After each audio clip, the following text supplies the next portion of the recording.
Pra, ky djalë është gati të kryej atë që njihet si grabitja më e madhe diamantëve në histori. Emri i tij është Leonardo. Leonardo është 49 vjeç dhe punon në Belgjik. Leonardo është një hajdut profesionist dhe mashtrues. Aktualisht, ai ka një skemë mashtruese ku pretendon se është tregtar legjitim diamantesh.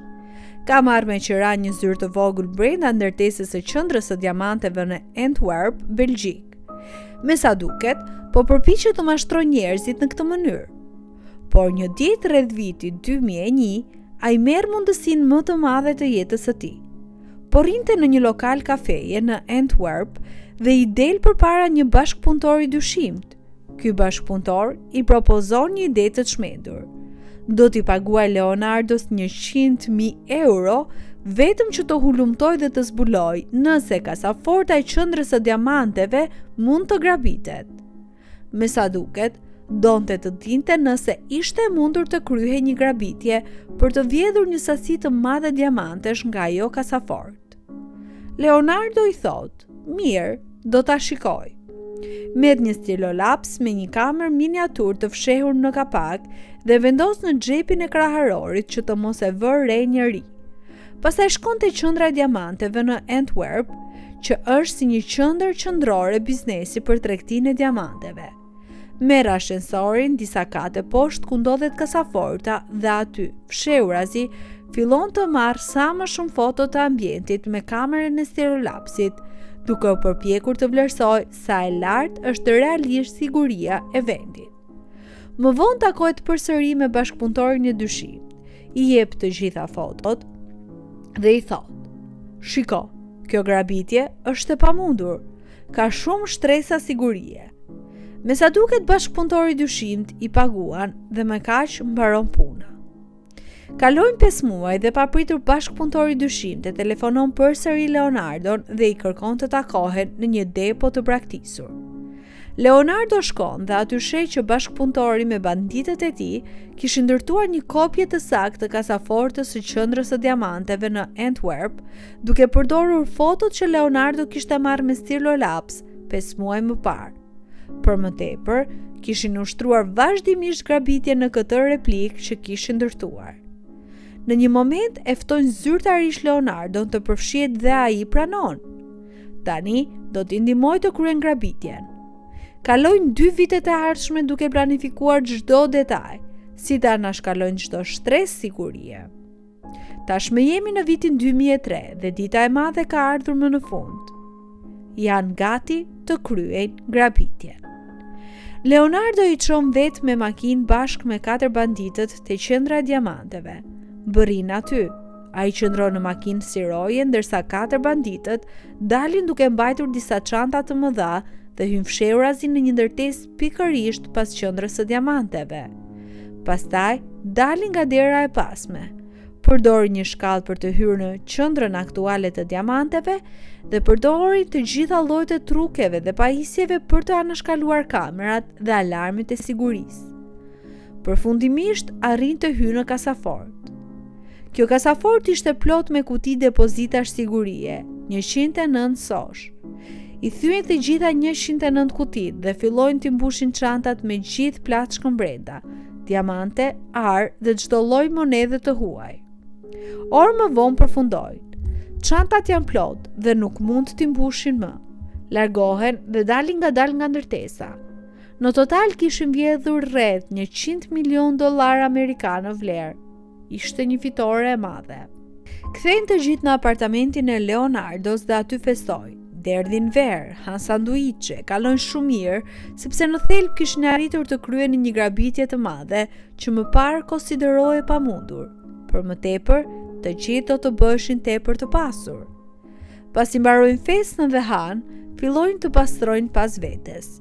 Fillojnë të hedhin në një qese mbeturinash gjithçka që nuk u duhet më.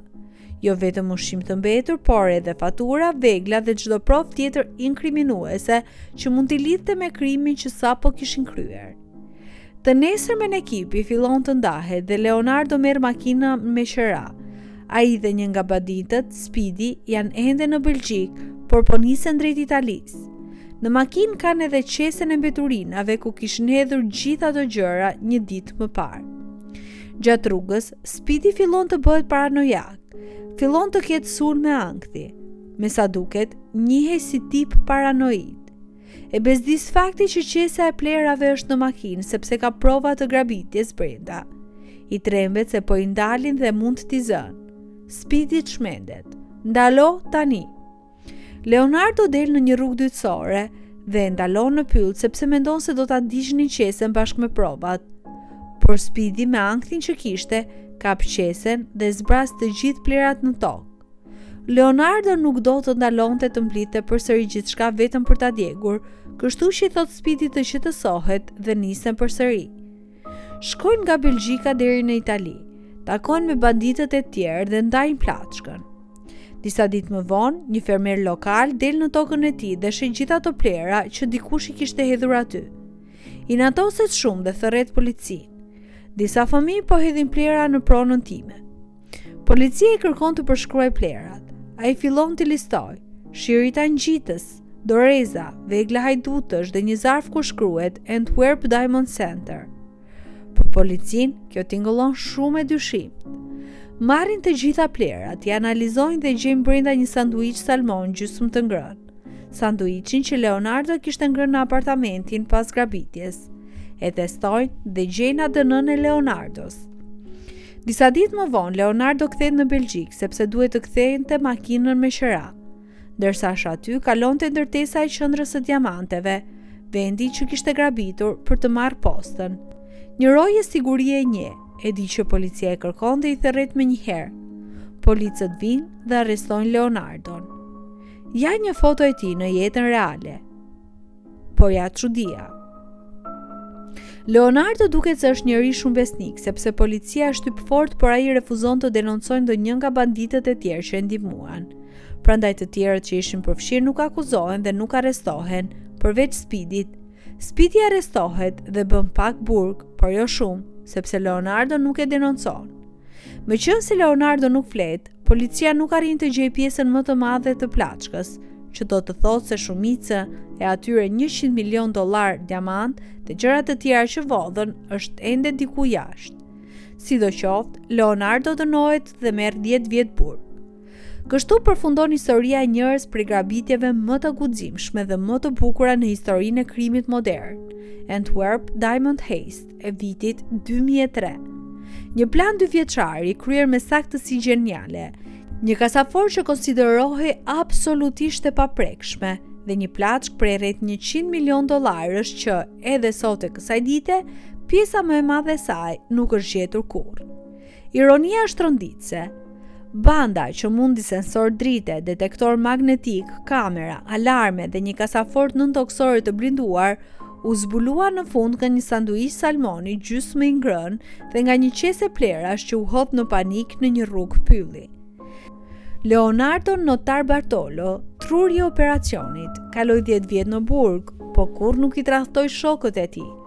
Deri në ditët tona, ai vazhdon të thotë se grabitja reale ishte shumë e vogël se sa u raportua, një pretendim që askush nuk e ka mundur ta vërtetoj apo të hedh poshtë, sepse diamantet dhe ari kanë humbur pa gjurmë. Dikush thotë se janë fshehur diku në Itali, dikush tjetër beson se janë shitur prej kohësht në tregun e zi. E vërteta është se, kjo histori mbetet një nga misteret më magjepsëse të shekullit 21. Një kryevepër kriminale që dështoi jo për shkak të sigurisë, po për shkak të një momenti njerëzor, ankthit dhe pakujdesisë. Dhe ndoshta pikërisht kjo e bën atë kaq të paharrueshme. Në fund të fundit, edhe hajdutët më të zgjuar janë njerëz. Një sanduiç dhe një qese plerash, ja çfarë i rrezoi perandorinë e tyre të përkryer.